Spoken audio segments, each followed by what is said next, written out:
Fala, torcedor! Seja bem-vindo ao canal Mesa Quadrada. Esse é o nosso primeiro pré-jogo, já com um clássico aí estourando, né, a 29ª rodada com Vasco e Botafogo em São Januário, Flamengo e Ceará no Maracanã e Fluminense e Corinthians, que acontece só na quarta-feira. Vou falar tudo do pré-jogo para vocês depois da vinheta.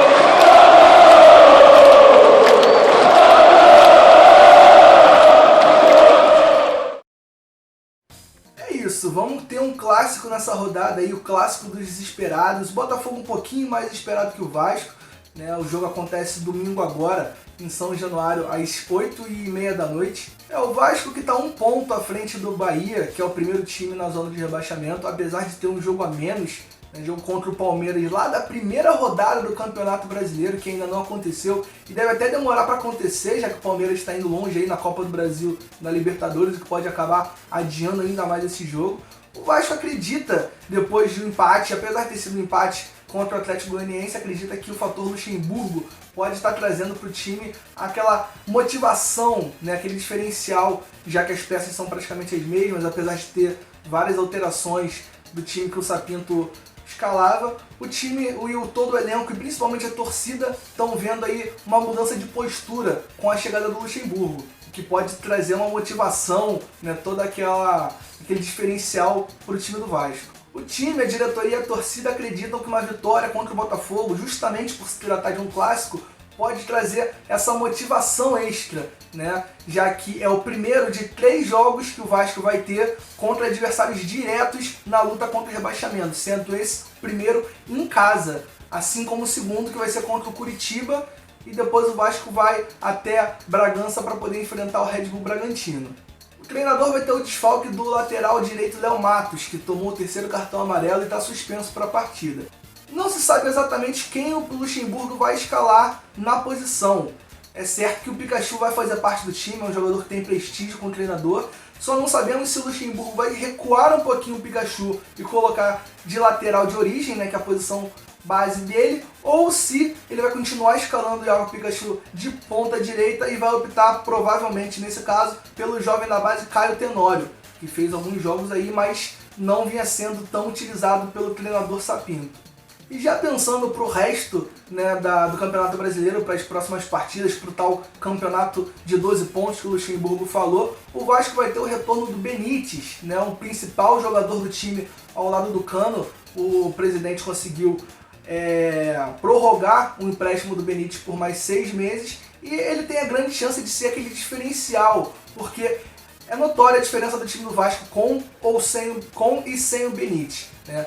E o Benítez fazendo parte dessa reta final de campeonato aí pode fazer a diferença, pode ser decisiva para o Vasco sair de uma vez dessa zona de rebaixamento ou acabar tendo mais uma queda para a Série B. Já o Botafogo, mais ainda do que o Vasco, encara esse jogo como um jogo da vida. Diretoria, torcida, por mais que boa parte dos torcedores já tenham jogado a toalha, né, os jogadores ainda não, a diretoria ainda acredita na chance de se salvar. Eles encaram esse jogo como o jogo da vida do Botafogo, o divisor de águas, tanto que o elenco vai ficar concentrado 2 dias antes para a partida, se preparando aí para conseguir ter um bom desempenho contra o Vasco. Com uma série de desfalques por suspensão, o Bruno Foster deve fazer a zaga no lugar do Marcelo Benevenuto. Já no meio-campo, para o lugar do Caio Alexandre, também suspenso, o Eduardo Barroca deve recuar um pouquinho o Bruno Nazário para ocupar aquele espaço ali, o que vai liberar uma vaga no ataque, que deve ser disputada pelo jovem Arley e pelo peruano Lecários. Não sabemos ainda quem vai ser a opção do treinador, qual vai ser a opção do treinador para essa partida. O Cícero está mantido no meio campo. E o que é certo é a manutenção do Eduardo Barroca, né? Não tem a menor chance de ter nenhuma mudança de treinador nessa reta final. O presidente do Botafogo, quando assumiu, disse que confia inteiramente no trabalho do Barroca e ele acredita que o que precisa mudar no Botafogo não é primeiro peça de jogador porque não tem dinheiro, e treinador, na visão do presidente, não vai ter nenhuma mudança, né, prática alterando o treinador, que para ele o que precisa mudar realmente é a mentalidade e a postura do time dentro de campo. Também no domingo, um pouquinho mais cedo, às 4 horas da tarde, o Flamengo recebe o Ceará no Maracanã. Jogo esse que é importante pela pressão da torcida, que pode aumentar depois da derrota para o Fluminense no último clássico, e principalmente a paciência em relação a erros individuais. O Flamengo é o time que mais toma gol na Série A por erros individuais. E o próprio elenco está se cobrando muito, cobrando mudança na postura e de atenção para que esses erros não continuem se repetindo, que está trazendo uma série de prejuízos e pontos preciosos que o Flamengo está deixando de ganhar na luta aí pelo título. A comissão técnica acredita que o Ceará vai ter uma postura ainda mais defensiva do que o Fluminense. Por outro lado, o Rogério Ceni vai poder escalar a mesma formação, apesar de não estar vindo de um bom resultado, mas é o que acredita ter de melhor aí para escalar no time.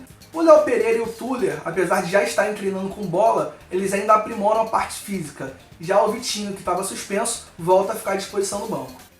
E distante da zona de rebaixamento, o treinador do Ceará, Guto Ferreira, viu pontos positivos no time, apesar da derrota para o Internacional. Ele acredita não ter sido nenhum absurdo perder para o Inter, já que, na visão do treinador, o Internacional é uma das melhores equipes do campeonato, uma vez que está aí brigando pelo título. Ele vê também no meio-campo Vinícius, o Vina, a principal arma do Vozão para esse duelo contra o Flamengo. Vina que está fazendo um ótimo campeonato, ele que é xodó da torcida e principal arma do Vozão. Para fechar, o Fluminense só na quarta-feira vai encarar o Corinthians às 9h30 da noite no Neoquímica Arena. Mais pra frente eu mostro pra vocês, eu trago pra vocês aqui pré-jogo dessa partida que vai fechar a 29ª rodada do Campeonato Brasileiro. Então é isso, pessoal. Eu agradeço de coração a participação de vocês, a audiência de vocês. Estamos no começo de um novo projeto. Eu espero que eu consiga trazer conteúdo bacana, que vocês se interessem. Então, deixe aqui nos comentários tudo que vocês têm de sugestão, de dúvidas, de críticas, tudo que a gente possa melhorar. Como eu disse, é o começo de um projeto. Eu acredito que juntos a gente consiga fazer tornar o nosso canal Mesa Quadrada algo bem bacana no YouTube. Então é isso, um grande abraço para vocês. Valeu, até mais.